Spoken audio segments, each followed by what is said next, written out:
And at the end of the day, right, like there are people right now who are not talking, but they meeting. Mm-hmm. And they meeting and they strategizing. Mm-hmm. And they figuring out a plan.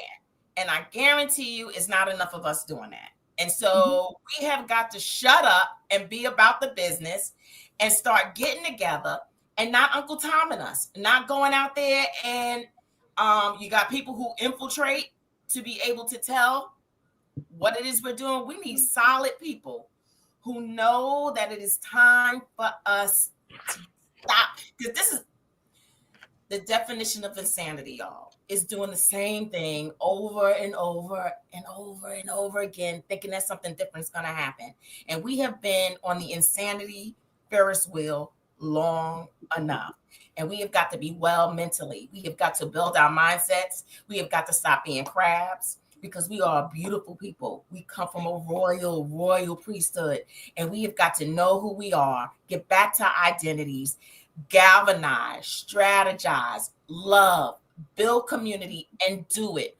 One person, your circle of influence, your community at a time. We're doing it here. I agree with you on that one. I have to put it out there, even though I can't stand her. Constance Carter actually is creating certain things like that as it relates to like the Net 7. She's been writing books.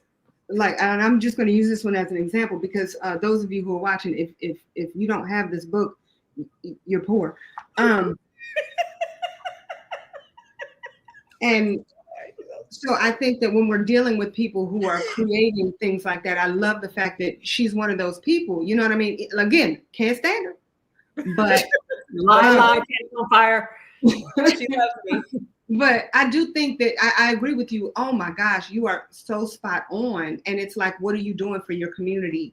What nonprofits have you either started or are you working with?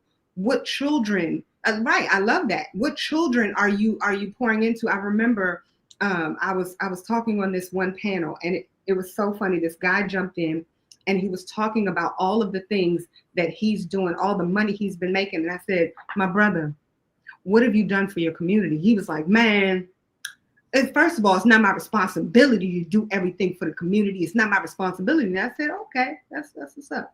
He said, it look like a pamphlet. What do these look like, my brother? I'm just asking you for a friend. Do these look like pamphlets? That was a work. That's actually a workbook.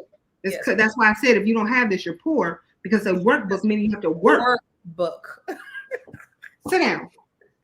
Look, I was on your side at first, and now not so much. Anyway, he said, whenever I go to the liquor store or the corner store, you know what I do? I say, hey, young blood, you don't have to take drugs. You don't have to drink alcohol. And I'm like, that's what you do for the community?